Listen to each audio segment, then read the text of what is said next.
İşğal dövründə təkcə şəhərlərimiz, kəndlərimiz, evlər deyil, tarixi yaddaşımız olan milli mədəni abidələrimiz də dağıdılıb, talan edilib.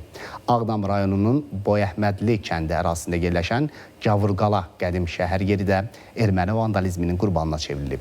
Burada aşkarlanan qiymətli maddi mədəniyyət nümunələri işğal dövründə naməlum istiqamətlərə aparılıb, yüzilliklərin izlərini yaşadan tarixi qalıqlar isə məqsədli şəkildə məhv edilib. Əməkdaşlarımız həmin ərazidə baş verənlərin canlı şahidləri ilə söhbətləşib, nələr danışıblar, baxaq.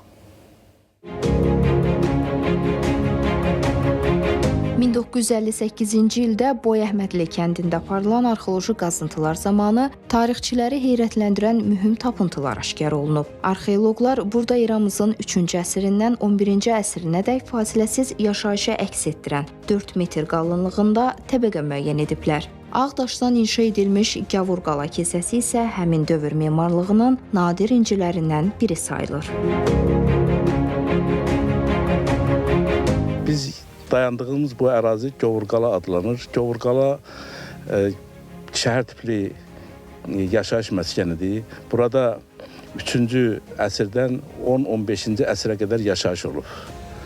Və Gavurqala yaşayış məskəni sırf bir təsadüf nəticəsində aşkar olunub. Kənd sakinləri deyirlər ki, bir zamanlar bu ərazidə daş kitabələr, insan heykəlləri və daşdan yonulmuş müxtəlif nadir nümunələr olub. Amma işğal dövründə həmin qiymətli abidələr ermənilər tərəfindən talanıb. Arxeoloji qazıntılar apardılar. Arxeoloji qazıntılar zamanı burada Alban hökmdarı Qriqor Hamamın qardaşının qəbri vardı. Biz onu görmüşdük. Daş sənduqədə qəbir idi.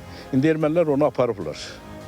Sonra burada bir daş heykəl vardı. Əllərini yuxarı qaldırıb Allaha yalvarırdı, ibadət edirdi.